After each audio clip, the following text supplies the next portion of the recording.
D'abord, bien sûr, il y a des présentations, mais moi je voudrais dire combien je suis heureuse qu'un forum de la mode se tienne à Bercy et combien je suis heureuse, je crois pour la première fois, qu'il y ait un forum de cette ampleur entre le ministère de l'économie et le ministère de la culture. Et merci à toutes les équipes qui ont tellement œuvré pour cela. Alors la mode, l'innovation, on vous a dit que la mode était un poids lourd de l'économie, on vous dit 150 milliards de chiffre d'affaires, c'est quand même 1000 Airbus à 380, mais c'est aussi un PIB supérieur à l'automobile et à l'aéronautique réunis. Dans le monde, l'habillement seul, c'est un marché de 1200 milliards, en croissance de 3,5%, et c'est 7,5 milliards de consommateurs. Mais plus fondamentalement, quand on regarde les choses, on y retrouve les plus grandes fortunes mondiales. C'est un secteur, d'après une étude Forbes, plus rentable que la technologie.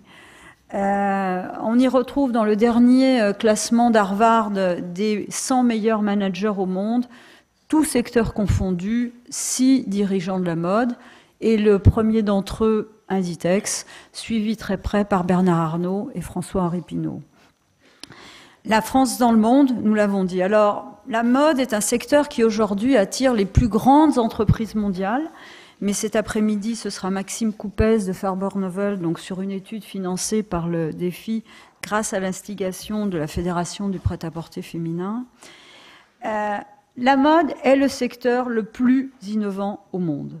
La mode utilise tout d'abord toute la palette des innovations. D'abord le renouvellement, ce qui est le temps 1 de l'innovation, la créativité, la digitalisation, les innovations non technologiques et l'innovation technologique, on en reparlera tout à l'heure.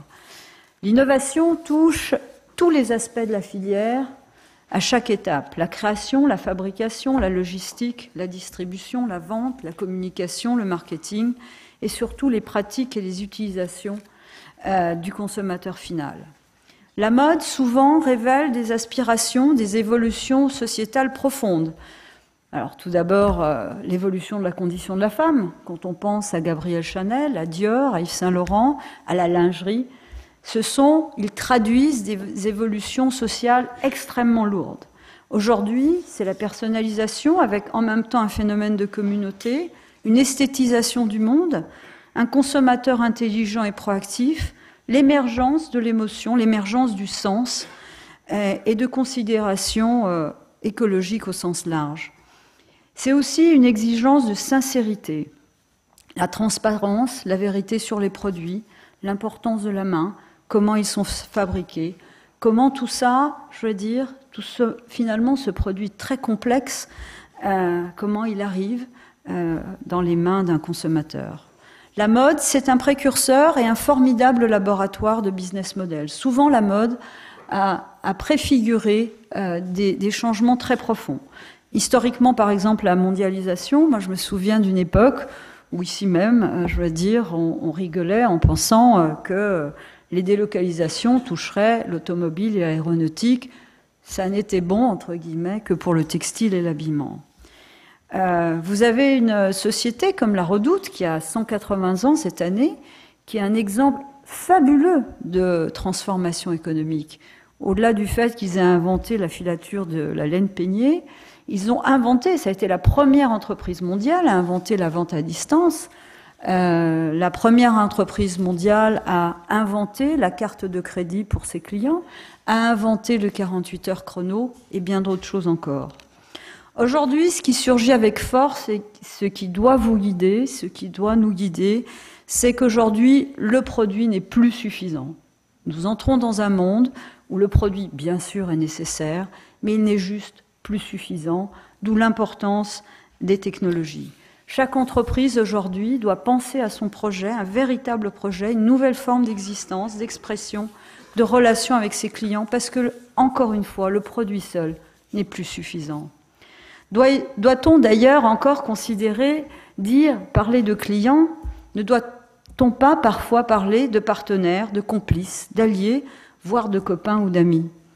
Alors, nous entrons sur les technologies. Le défi, le conseil d'administration du défi a décidé de financer une grande étude sur les technologies clés qui vont impacter la mode et l'habillement. Toutes ces technologies sont indispensables. Soyons clairs. Et soyons clairs aussi que les technologies sont à la source de la transformation des business models. Si je reprends les délocalisations, on dit oui, les délocalisations, c'est pour faire fabriquer dans des pays où les salaires sont très bas. Certes. Mais si les délocalisations sont arrivées à un moment donné de l'histoire, c'est qu'il y avait eu une révolution technologique avec l'informatique et Internet. S'il n'y avait pas eu l'informatique, s'il n'y avait pas eu Internet, ça aurait été ingérable. Les chaînes logistiques n'auraient pas pu se mettre en place. Donc c'est bien parce qu'il y a des révolutions technologiques que les business models se transforment. Aujourd'hui, ces nouvelles technologies sont multiples et c'est très certainement dans l'histoire du monde un moment du monde où nous voyons apparaître le plus de nouvelles technologies. Elles vont transformer les modèles économiques, elles vont transformer les relations. Mais avant tout, elles vont vous permettre à vous, entreprise, quel que soit votre niveau, d'inventer un nouveau projet de vie d'entreprise. Vous devez considérer ces technologies comme, c'est Maxime Coupez qui disait ça, comme finalement une palette, des couleurs sur une palette, et c'est à vous d'inventer et d'utiliser ces technologies pour inventer votre projet vis-à-vis de vos clients et de vos partenaires. Nous avons voulu une étude très pédagogique, alors vous trouverez des chiffres, et on a également mis des exemples accessibles, également pour les PME. Les PME ne doivent pas penser que l'intelligence artificielle, c'est inaccessible pour moi. Chaque fois, nous avons voulu mettre ces exemples accessibles. Donc, je vais laisser la parole à Marie Fauchadour d'Alcimed. Je voudrais vraiment remercier Marie Fauchadour et Diane Galbrin pour cette étude, j'allais dire pour leur ténacité, leur intelligence, leur vivacité et leur enthousiasme pour avoir fait ce rapport et pour vous montrer aujourd'hui pour la première fois ces fameuses technologies clés. Merci.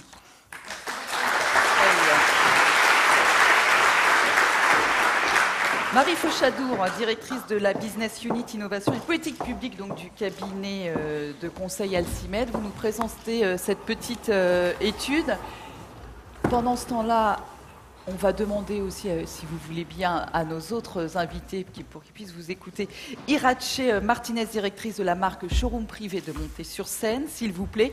Et puis les fameuses start-up dont on parlait, dont vous allez parler aussi. Andrea Gillet de VK, Tony Pinville de Ritech et Florence Ford de Dress in the City. Merci de bien vouloir monter sur le plateau, s'il vous plaît, pour pouvoir parler de tout ceci. Allez-y. Merci beaucoup. Alors on va commencer par une petite vidéo d'introduction.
Comme le disait Clarisse, Alcimed a travaillé sur l'identification de 11 technologies clés qui répondent finalement aux défis auxquelles les acteurs de la filière française de l'habillement, au premier rang desquels les chefs d'entreprise, sont confrontés aujourd'hui. On a travaillé d'abord sur cette identification, cette compréhension des défis auxquels les entreprises sont confrontées aujourd'hui, qui ont été largement repris, présentés par le ministre Bruno Le Maire et par Clarisse également juste avant moi. Et puis ensuite, nous avons essayé de comprendre quelles étaient les technologies qui étaient aujourd'hui disponibles et qui pouvaient permettre d'y répondre. Permettre d'y répondre, effectivement, pour tout et un chacun, pour des acteurs de tailles différentes, que ce soit des petites entreprises ou des plus grandes. Et on a exemplifié à travers des illustrations d'utilisation réussie de ces technologies au sein d'entreprises de toute taille pour pouvoir montrer qu'effectivement ça peut fonctionner et quel impact ça peut avoir pour les entreprises, cette transposition au sein de leur structure de ces technologies.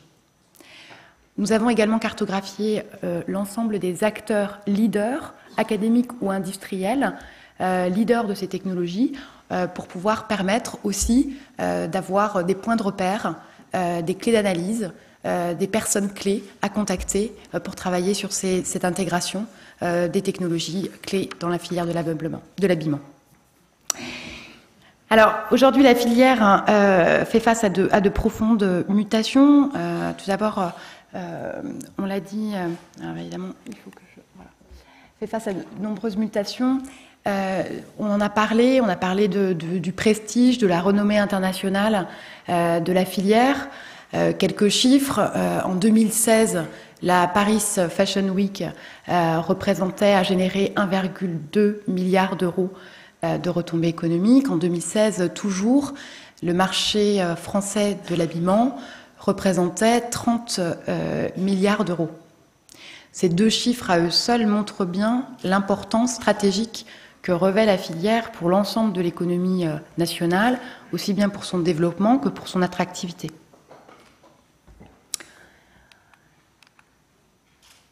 Alors cependant, force est de constater qu'il y a quand même un problème, un manque de communication aujourd'hui entre les acteurs de la filière. Ce manque, que ce soit entre les donneurs d'ordre, les fabricants ou entre tous les acteurs de la chaîne de valeur de l'habillement. Force est de constater que cette communication n'est pas systématique, pas optimale, pas optimale. Très bien. Cette situation est encore aggravée par le fait qu'aujourd'hui, le concept de chaîne de valeur a évolué. On n'est plus dans une chaîne de valeur traditionnelle avec des liens entre création, fabrication, distribution, communication qui sont linéaires et systématiques. Il faut travailler sur cette réactivité de l'ensemble de la filière pour conforter son attractivité. Un autre point important également consiste à tous les bouleversements auxquels la filière est confrontée en termes de contexte, une évolution permanente qui demande aux entreprises en continu de se réinventer. La question évidemment de la multiplication des parties prenantes influençant l'acte d'achat, la diversification et l'augmentation croissante des acteurs concurrençant les acteurs traditionnels dont on a parlé tout à l'heure, l'augmentation aussi du phénomène de fast fashion, le succès de l'immatériel, tous ces phénomènes finalement, des nouvelles tendances de consommation, cette appétence pour la transparence, une demande aussi d'éthique et de réponse à des problématiques environnementales, sont autant d'exigences auxquelles il faut aujourd'hui pouvoir répondre. Et puis enfin, le quatrième point, et non des moindres, c'est l'impact de la quatrième révolution industrielle sur le fonctionnement des entreprises aujourd'hui.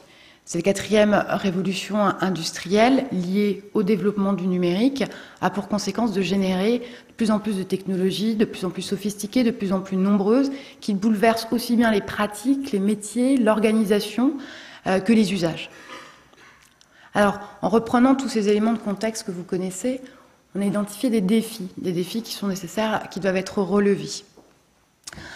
Alors, ces défis sont de plusieurs ordres. Tout d'abord, comme on l'a dit, comme Clarisse l'a souligné, évidemment, il y a la question du consommateur qui doit être placé au cœur des stratégies à travers notamment la création d'univers clients personnalisés, par des produits, des nouveaux services développés, et puis également une communication adaptée.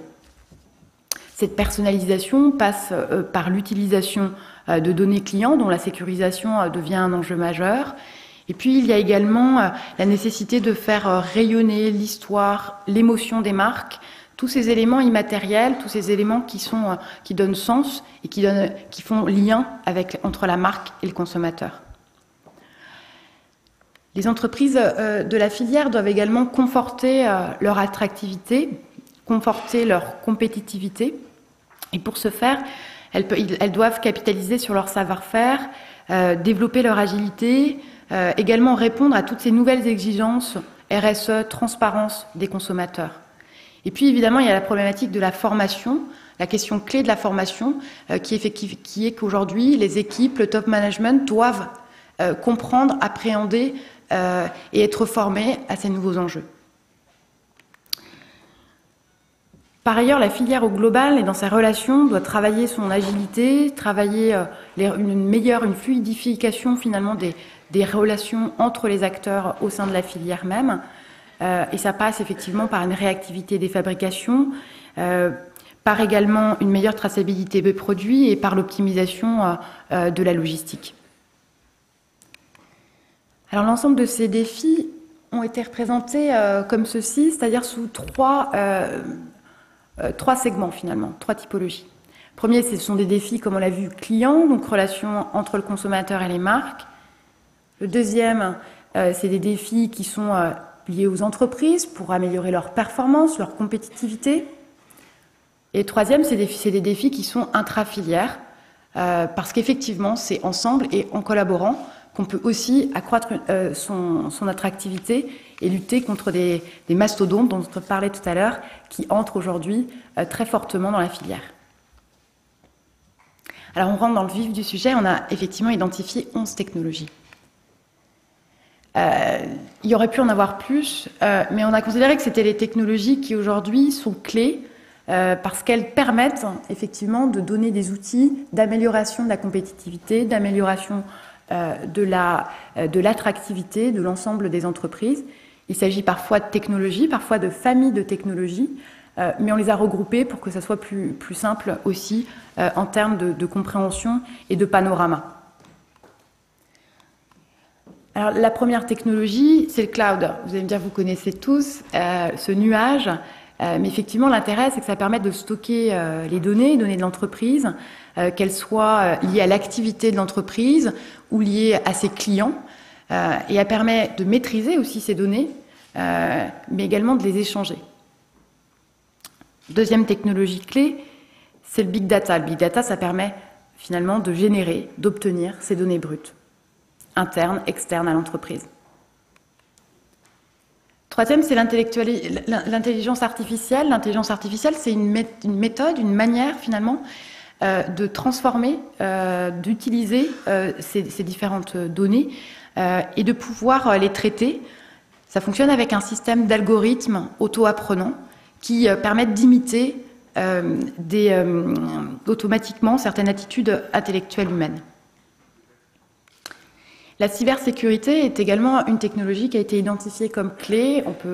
Elle comprend une famille de technologies, notamment la blockchain. Ça permet évidemment de sécuriser les données, sécuriser leur transmission, mais ça permet également de lutter contre la contrefaçon et puis contre le piratage informatique.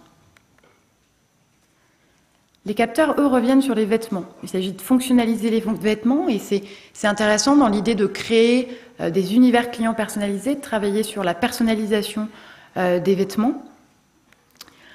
Une autre technologie clé est celle de la RFID, une technique de détection et de d'écriture des données à distance. C'est intéressant notamment pour l'optimisation de la chaîne logistique, intéressant pour lutter contre la contrefaçon. On va voir un exemple tout à l'heure de l'utilisation de cette technologie. L'Internet des objets également, ou IoT, c'est un ensemble d'objets dits connectés qui permettent de collecter de la donnée, mais également de faciliter les échanges, aussi bien en inter-entreprise, entre les entreprises, qu'au sein de l'entreprise elle-même, et de proposer également de nouveaux services. la robotique cobotique, qui sont des technologies qui permettent d'automatiser certaines tâches, notamment des tâches de fabrication. On répond ainsi aux exigences de RSE pour améliorer le confort de l'opérateur. Et puis également, ça répond à la question de la recherche de gains de productivité.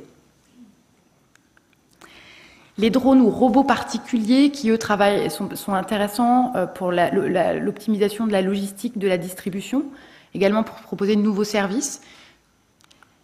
La fabrication additive, qui ressemble à plusieurs technologies comme l'impression 3D, l'impression 4D, et qui impacte directement à la fois les processus de fabrication et de création, puisque ça place le consommateur au centre de ces processus.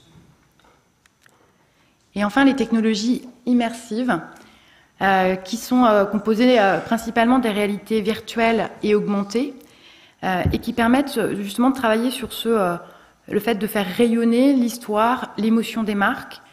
Ça permet également, à travers la mise en place en fait, d'utilisation d'expériences clients uniques et enrichies, où le client est à nouveau, le consommateur est à nouveau placé au centre du dispositif.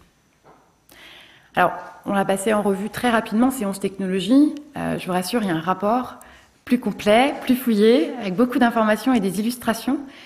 Des illustrations parce qu'on considère que c'est, en fait, en voyant comment des entreprises de la filière et des entreprises hors filière ont appréhendé, intégré, transposé ces technologies, que finalement, on peut voir aussi ce que ça peut apporter concrètement, quels sont les coûts, quelles sont les contraintes, quelles sont les facilités d'utilisation, facteurs clés de succès, quelles sont les personnes qu'on peut contacter pour pouvoir avoir des éléments de référentiel également plus précis encore. Et donc, vous aurez, à la suite de mon intervention, d'autres intervenants qui présenteront comment la façon dont ils ont pu développer leur business model, développer leur entreprise grâce à l'intégration de certaines de ces technologies. Je vais vous présenter là juste 2 exemples qui sont intéressants. Une, parce qu'il s'agit d'une start-up française qui a réussi, grâce à l'intégration de l'intelligence artificielle, à développer une méthode intéressante de lutte contre la contrefaçon. Un autre exemple avec Google, dont on parlait tout à l'heure. Donc, ces géants américains qui, aujourd'hui, rentrent dans la concurrence, au sein de la filière et concurrencent les acteurs traditionnels. Alors, le premier exemple, c'est Sifem. Sifem, c'est une start-up française qui a développé donc une méthode de lutte contre la contrefaçon grâce à l'intelligence artificielle. L'intelligence artificielle, elle est utilisée pour analyser la microstructure du matériau composant l'étiquette. C'est-à-dire que le consommateur, avec son iPhone, il utilise la caméra de l'iPhone, ou du smartphone, pardon, et pour pouvoir prendre une photographie l'étiquette, automatiquement l'étiquette est analysée, la microstructure de son matériau est analysée, et donc on peut, si cette microstructure est référencée dans la base de données de Sifem, authentifier le produit immédiatement. Alors évidemment, ça représente un coût pour les entreprises que d'équiper leurs vêtements de cette étiquette. Malgré tout, c'est effectivement très intéressant pour lutter contre la contrefaçon. C'est un exemple intéressant pour lutter contre la contrefaçon de manière très fiable et très rapide. Le second exemple, c'est Google. Voilà, Google, avec la Tilt Brush, qui a finalement est un exemple d'un nouvel entrant, d'un géant dans la filière de l'habillement. L'entreprise américaine a développé un outil de création en 3D, 360 degrés, en variant les textures, les couleurs. Et ça, c'est intéressant, évidemment, pour gagner du temps dans les étapes de confection, et puis faciliter aussi les échanges entre créateurs, façonniers, fabricants et également le consommateur. Alors, ces 2 exemples d'utilisation prometteuse des 11 technologies clés identifiées témoignent de l'importance clé, l'importance stratégique de ces technologies. Elles témoignent aussi du poids de ce que ça peut représenter en termes de potentiel pour le développement des entreprises. Pour autant, ce potentiel, cet impact d'intégration de cette nouvelle technologie n'est pas encore tout à fait mesurable. Pourquoi? Parce que ces technologies, elles sont en cours de développement et parce que ça dépend de ce qu'on en fait. Alors justement, comment on peut dépasser un travail exploratoire, d'identification, de cartographie, pour pouvoir concrètement transposer maintenant ces technologies au sein des entreprises? C'est tout l'exercice qui nous reste encore à accomplir dans les prochains mois et qui visera à répondre à plusieurs questions.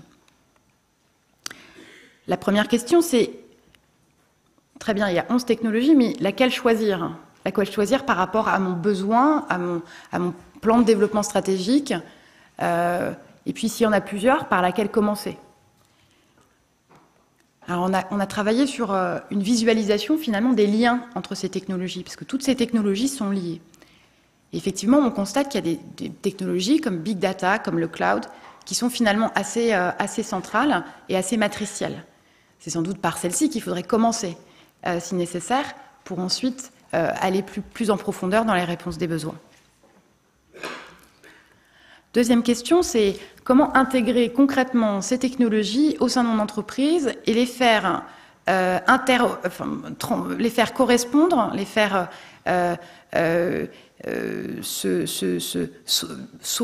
s'interopérer avec les technologies et les process qui sont déjà en cours dans mon entreprise. Comment ça peut fonctionner? Troisième point, c'est évidemment l'impact sur les ressources humaines. Il faut pouvoir former le top management, les équipes à l'utilisation de ces technologies.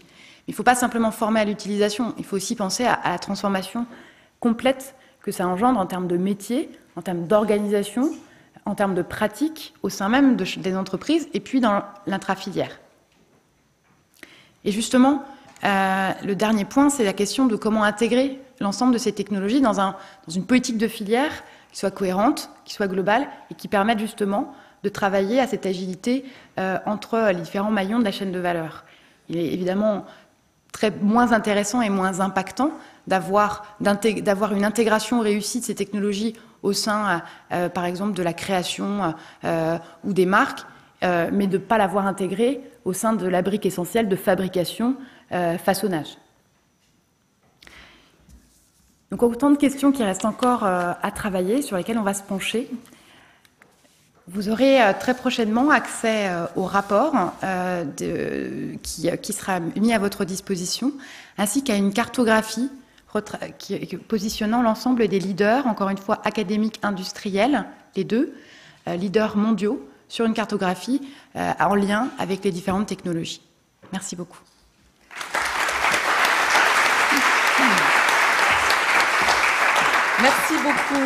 Merci beaucoup Marie Fauchadour. Alors, Irache Martinez, bonjour, prenez un micro. Nous reviendrons aux startups dont vous avez parlé dans un instant. Irache Martinez, vous êtes une énorme startup, on va dire maintenant. Vous êtes directrice de la marque Showroom Privé. Bien sûr, on parle de digitalisation. On vient de voir comment ça transforme un petit peu les choses. Le thème de cette table ronde, c'est Fashion Tech et innovation. Et on ne s'est pas encore trop penché sur ce terme-là. La Fashion Tech, c'est quoi pour vous? Donc Showroom Privé, je rappelle, hein, c'est un peu plus qu'un déstockeur désormais pour les milliers de marques que vous accompagnez. Oui, donc en effet, une start-up, il y a 11 ans, il y avait une vingtaine de salariés. Et en 11 ans, on est plus de 1100, donc une entreprise française cotée en bourse avec énormément de croissance. Donc nous, notre métier de base, en effet, c'est de vendre les excès de stock de marques. Donc on travaille avec plus de 2000 marques, à 60% des marques de mode. Mais aussi on a un double ADN. Du coup, on a une partie de notre ADN vient des marques et de la mode et du retail. Et l'autre partie vient du digital. Et du coup, nous nous sommes rendus compte qu'il y avait ces deux mondes-là qui avaient plein de choses à faire ensemble. D'un côté, toutes les marques de mode et de retail qui se posent des questions avec la digitalisation, toutes les innovations technologiques. De l'autre côté, des initiatives qui quelquefois peuvent venir d'étudiants à peine sortis de l'école et d'un public un peu plus différent de celui qu'on côtoie dans la mode, des makers, des ingénieurs, des entrepreneurs, des personnes qui ont juste voulu résoudre un problème à un moment donné. Et on a dit ce serait bien que ces deux mondes se rencontrent. Donc on a créé cette initiative qui est Look Forward, qui est un incubateur, mais aussi un fashion tech festival, pour justement faire à notre humble et petit niveau quand même que ces deux mondes se rencontrent. Et du coup, c'est quoi la fashion tech? Pour nous, c'est les différentes façons de concevoir, de produire, aussi de distribuer et de consommer la mode grâce aux nouvelles technologies. Et donc dans notre incubateur, on incube chaque année, là c'est la 3e promo, plus de 10 startups qui justement changent la façon de concevoir, produire, distribuer la mode. Et on coproduit un festival qui s'appelle le Fashion Tech Festival, soutenu par le Défi, par la Fédération du prêt-à-porter féminin, par la mairie de Paris, par l'IFM, mais aussi par des acteurs privés. Parce que là, on va voir la Fashion Tech, ce qui est génial, c'est qu'il y a d'autres acteurs du coup qui commencent à s'intéresser à la mode, comme les compagnies d'assurance, les banques, parce qu'évidemment, il y a du business à faire et de l'argent à investir. Et donc voilà un peu pour ce qu'on fait. Alors arrêtons-nous un peu sur ce Look Forward, d'autant que je crois que les pitchs ont eu lieu cette semaine, non? Oui, il y a 2 jours avec des et c'est là où c'est super, où on a vu, nous ça fait 3 ans du coup qu'on a investi ce territoire de la fashion tech, et en 3 ans on a vu la maturité des projets, le sérieux de toutes ces initiatives vraiment devenir de plus en plus importantes avec oui, vraiment des super projets qui peuvent tout d'un coup changer un business model ou résoudre de façon très simple un problème très compliqué. Ça peut peut-être intéresser certains dans la salle. Comment on fait pour candidater? Alors, il faudra attendre l'année prochaine, maintenant pour la prochaine prise de candidature. Mais qu'est-ce qu'il faut faire pour candidater? Qu'est-ce qu'il faut réaliser? On dépose un dossier et puis après, vous savez, c'est les fameux pitchs où mais je crois qu'à l'heure du déjeuner, il y a plusieurs startups qui vont pitcher. On a 5 minutes pour convaincre une audience. Donc, il faut aller très, très droit au but et surtout raconter en quoi on résout un problème. Là, par exemple, on a fait rentrer une start-up qui s'appelle Mangou, que je trouve incroyable. Et c'est un jeune. Lui, il a digitalisé le ticket de caisse. Il a, pardon? Digitaliser le ticket de caisse. Vous savez, les tickets de caisse, on les garde pour, je sais pas, si on veut faire rembourser quelque chose, ou parce que pour l'assurance, si jamais on se fait voler un très beau sac, etc. L'encre, elle disparaît au bout de quelques années, on les perd. Et lui, il a juste créé un service où pour 19 € par mois, n'importe quelle marque peut en boutique digitaliser ses tickets de caisse. Et c'est un peu comme Apple le fait. Quand on va chez Apple, on achète quelque chose, on nous envoie le ticket de caisse sur sa boîte email, c'est assez pratique. Et là, lui, il va pouvoir le faire, mais pour toutes les boutiques, pour toutes les marques de mode. Donc voilà, c'est ce genre de petites innovations. Il fallait y penser. Où tout d'un coup, il y a un jeune qui développe un logiciel et résout un problème un peu compliqué. Voilà les découvertes que vous faites lors de Look Forward. On va y revenir dans un instant. Lors du Fashion Tech Festival aussi, là c'est intéressant. D'abord c'est international, ça c'est très important. Et des découvertes, vous le disiez, on amène la culture, les technologies d'autres mondes. Et c'est ça qui va faire aussi la valeur des choses. Voilà, donc dans notre Fashion Tech Festival, nous avons exposé plus de 40 pièces internationales un peu iconiques de cette Fashion Tech. Et c'est là qu'on se rend compte que les nouvelles technologies, elles vont impacter la mode dans sa partie la plus créative, la plus folle. Je pense à ces robes en LED avec 25 000 raids, mais qu'on peut mettre à la machine à laver. Enfin, des pièces, des robes qui changent en fonction de ses états d'âme, du regard qu'on va porter sur soi, avec des capteurs. Mais aussi, ça rend la mode plus utile. Par exemple, nous avons exposé des vestes qui permettent aux malentendants de ressentir la musique. Et donc, voilà, donc on a voulu exposer ça. C'est un événement ouvert, gratuit. Parce que et c'est là aussi que nous, on est très fans de la Fashion Tech, parce qu'elle est démocratique, c'est-à-dire que tous les publics se mélangent, et d'où notre festival, donc il est gratuit, et il mélange des professionnels avec beaucoup d'étudiants, avec des curieux, et on a eu plus de 10 000 visiteurs en 5 jours. Et du coup, après, il y a des conférences, et on veut que tous ces publics-là se mélangent et que les connexions se fassent, et que ça après développe des projets. Vous dites que la Fashion Tech, elle est plus démocratique, plus belle, plus folle, plus utile. Ouais, voilà, tout un programme. Alors justement, Look Forward, on a aussi des représentants de cette Fashion Tech, bien évidemment, autour de cette table telle qu'elle a commencé à nous être présentée, parce que figurez-vous que maintenant, il y a plusieurs prix autour de l'innovation et de la mode. Clarisse, juste une réaction. Il y a 3 ans, il n'y en avait pas, il y a 4 ans. Oui, il y a 3 ans, il n'y en avait pas, et maintenant, c'est une explosion, et je trouve ça très sain. C'est-à-dire que ça montre combien c'est important, et je crois beaucoup à la multiplication, à cette diversité des initiatives, parce que ça entraîne les choses. Donc c'est vraiment très important. Alors on va présenter, on a des lauréats, des heureux lauréats, et puis il y a tous ceux qui étaient derrière. On va commencer par le prix Look Forward Festival. Florence Faure, je vais vous demander à tous les 3, s'il vous plaît, de faire un petit pitch de présentation. Voilà, vous êtes devant une assemblée. Dress in the City, le vide dressing connecté. Oui, c'est ça. Effectivement, donc Dress in the City, c'est un dépôt-vente de mode. Là, j'ai quelques slides. Donc nous, on est sur l'économie circulaire. Ce qui change par rapport à ce qu'on connaît déjà, c'est que nous, on présente en fait les articles qui nous sont confiés en pop-up store. Donc, on organise en fait des événements. Je ne sais pas comment. Je peux tourner les slides. Oui, mais je voudrais les. Et voilà. Donc effectivement, on organise des événements, des pop-up stores, des boutiques éphémères pour présenter les articles qui nous sont confiés. Mais surtout, on est... attendez, je vais y arriver. Hop. Ah, pardon. Je voulais vous expliquer la suite. Voilà, merci. Ah, voilà. On est surtout, en fait, le premier dépôt-vente à avoir été conçu dès le départ omnicanal. C'est-à-dire qu'en fait, notre catalogue, on a un catalogue unique de produits qui sont présentés à la fois online sur notre boutique en ligne, notre application, et également donc dans nos boutiques éphémères. Et comment on fait ça? Grâce en fait à la RFID, on en parlait tout à l'heure, on a des antivols connectés qu'on met sur chacun des produits qui nous sont confiés, donc un antivol comme ça, et qui va nous permettre en fait de gérer des dizaines de milliers de produits uniques plutôt facilement. Donc comment ça se passe concrètement? Voilà, merci. Quand quelqu'un veut vendre des produits chez nous, en fait, pour l'instant, on s'adresse simplement aux femmes.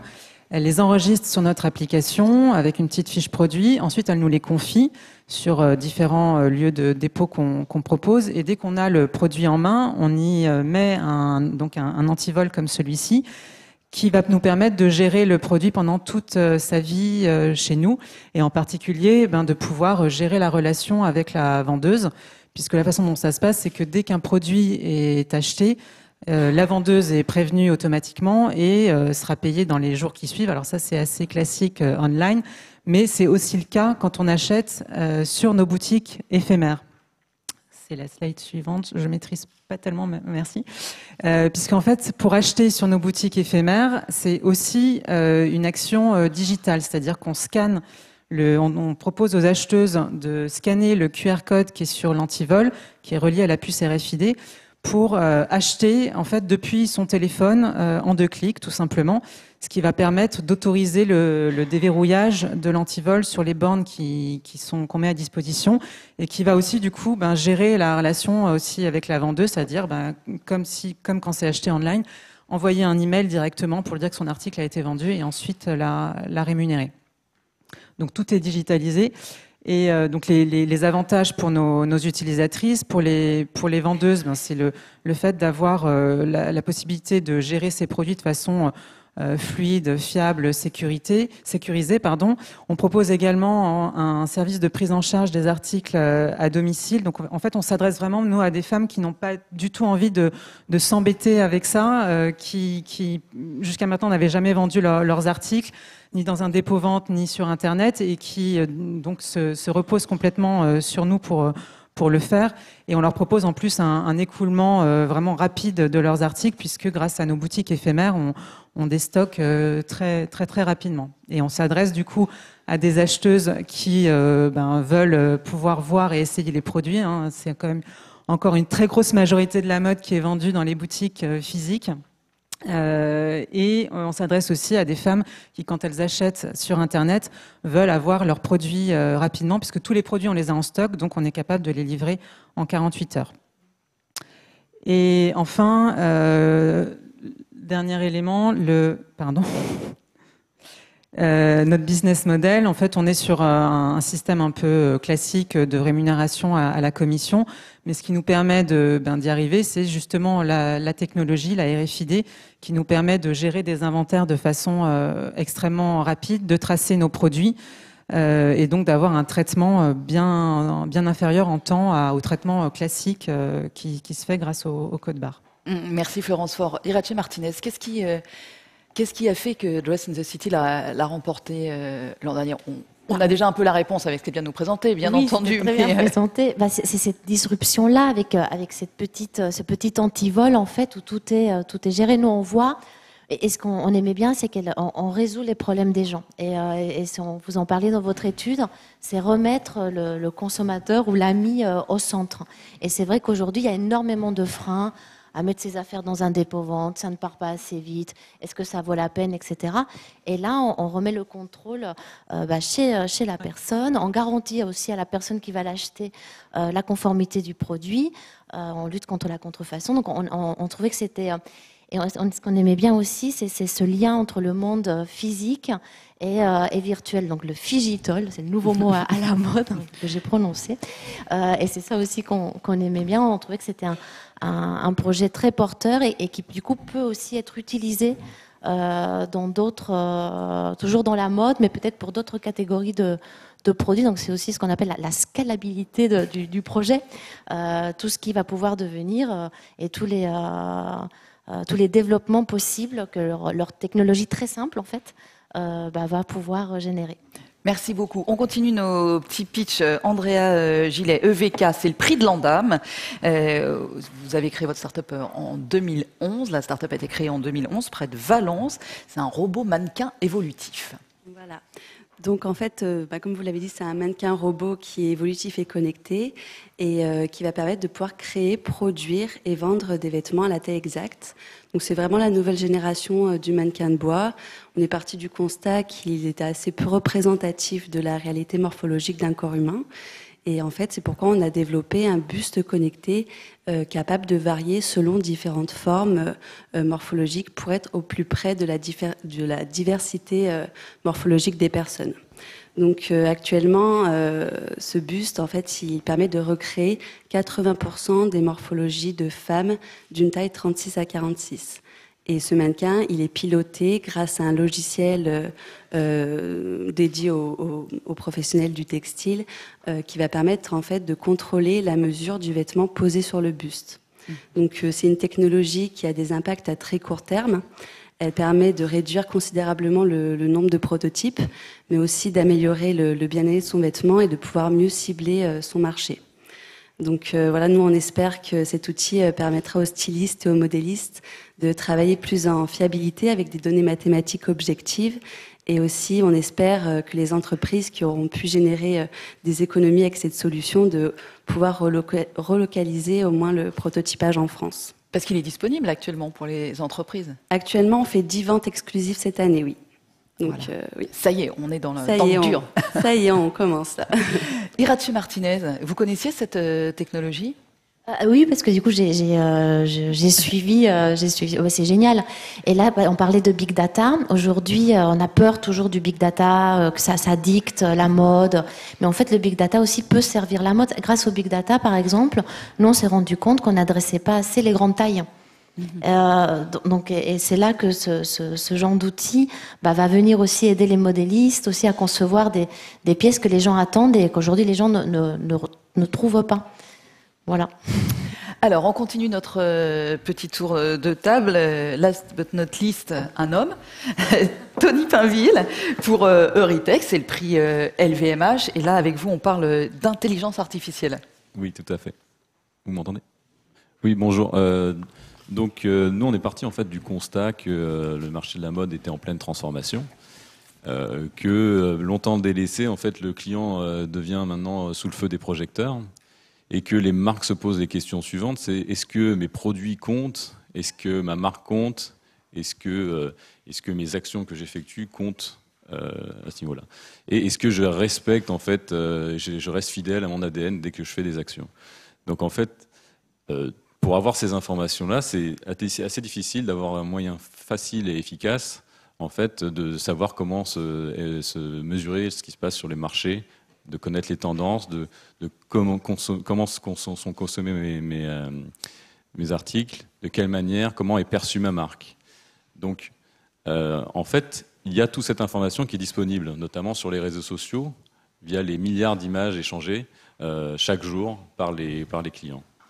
Donc nous, en fait, à Euritech, on utilise cette masse d'informations pour capturer les tendances clients et produits sur le marché. Donc, comment ça fonctionne? En fait, on a développé une technologie grâce à notre équipe de chercheurs en intelligence artificielle qui, à partir de n'importe quelle image, on est capable d'extraire énormément d'informations, notamment des milliers de produits qui sont détectés dans les images directement, et de savoir aussi de quelle manière ces produits sont portés, dans quel contexte et avec quel style. Donc, en fait, on a intégré cette technologie-là dans une plateforme, dans une solution disponible en ligne pour les marques, pour leur permettre, en fait, premièrement, en fait, de faire la suivi de performance de leurs produits. Par exemple, si je suis Louis Vuitton, j'aimerais savoir si mon sac Twist performe toujours bien chez les influenceurs, savoir s'il y a d'autres produits, en fait, qui peuvent les cannibaliser. Deuxièmement, grâce à cette technologie-là et ce produit, on est capable, en fait, de faire de la segmentation client très précise, c'est-à-dire, pour un produit donné, comment il est porté, de quelle manière et avec quel autre produit il est associé. Et troisièmement, on peut aussi suivre les tendances et anticiper certaines tendances, par exemple, savoir si cet hiver, le velours sera tendance cet hiver. Donc notre objectif à Euritech, c'est de permettre aux marques de luxe et de la mode, en fait, d'être proactifs et non réactifs, en fait, pour leur permettre de développer leur offre et de construire leur développement marketing. Et donc, on développe cette solution depuis maintenant un peu plus d'1 an avec des acteurs clés comme Louis Vuitton. Et maintenant, notre produit est officiellement lancé. Voilà. Merci Tony. Iratxe Martinez, là encore, votre réaction sur cette nouvelle solution, sur ce nouvel outil. Super, et en effet, la recommandation par des tiers de confiance qui ne sont pas des marques et des journalistes, aujourd'hui est en énorme croissance. Donc toutes ces technologies qui regardent un peu ce que les gens normaux qui portent les habits aiment, détournent, partagent, et évidemment à regarder. Nous, on travaille énormément, pareil, avec toute cette communauté de blogueurs, d'influenceurs, etc. Parce que on sait que lorsqu'on est recommandé par cette communauté-là, ça marche quelquefois mieux que lorsqu'on est recommandé par les voies plus officielles, qu'on envoie des emails, etc. Et dans les réseaux sociaux, il y a beaucoup de nouvelles tendances qui émergent. Donc c'est évidemment, donc je comprends qu'il ait gagné ce prix. Et tout ça, j'ai une dernière question pour vous, Iratxe Martinez. Tout ce dont on vient de parler, celle les startups de Look Forward, des startups ici par exemple, vous cherchez, ou en tout cas vous travaillez avec elles vraiment pour showroom privé, vous cherchez à les intégrer, vous regardez comment vous pouvez être plus que des soutiens et des accompagnateurs. En fait, on travaille avec elles de 2 façons. On va les mettre en lien avec nos marques partenaires, lorsque cela nous semble pertinent. Par exemple, Ascana, que vous allez pouvoir découvrir à la pause déjeuner, c'est du shopping social. Donc c'est quelquefois on se méfie du vendeur. Donc c'est un iPad qui va être mis dans une cabine d'essayage. Je vais me prendre en photo, je vais l'envoyer. Et là, il y a une communauté bienveillante de filles qui aiment la mode et de blogueuses qui vont me dire « Ah là là, ça te va trop bien, tu devrais le prendre en rose aussi, et puis essaye avec une ceinture. » Et leurs chiffres, enfin, ils vont vous raconter, c'est incroyable parce qu'ils augmentent le taux de transformation en cabine d'essayage. Et au départ, leur idée, enfin, c'était juste un réseau social où les gens se uploadaient leur tenue le matin et puis on recevait des compliments, on les disait « Attention, non fashion faux pas, etc. Donc ça, c'est pour les marques partenaires. Et après, nous, on va aussi utiliser toute innovation qui va nous permettre de rendre ce qu'on appelle notre e-shopping expérience plus facile pour le client. Et c'est vrai que le magasin a quand même beaucoup plus d'avantages que les plateformes digitales, parce que voilà, on n'a pas de conseils, on peut pas toucher le vêtement, les tailles, donc il y a énormément d'innovation pour être sûr que c'est la bonne taille, pour des chatbots, pour pouvoir discuter en direct sur Messenger ou sur WhatsApp avec un conseiller virtuel, etc. Et donc ça, c'est des choses que du coup nous on incorpore lorsqu'on cela nous semble utile. Merci beaucoup. Alors effectivement, vous avez cité Ascana, mais je vous rappelle qu'à la pause déjeuner, c'est-à-dire vers 13h30 à peu près, vous aurez aussi Daco. Vous aurez tous les trois. Normalement, vous restez pour la pause déjeuner. Vous pourrez les rencontrer. Daco, Tagwalk, De Rigueur, donc Ascana et Indio qui seront là pour vous rencontrer et discuter avec vous. Merci beaucoup à tous. Restez encore une seconde. Est-ce qu'on a le temps pour une question? Une question ou une réaction? Est-ce qu'il y en a? Non? Dis donc, on va gagner du temps. Ah si. Ah, le prix du mannequin évolutif, très concrètement. Andrea. Alors l'entrée de gamme, elle est à 93 500 €. Elle est aussi disponible en location évolutive. Voilà. Ah, voilà. Parfait. Merci infiniment à tous les 6.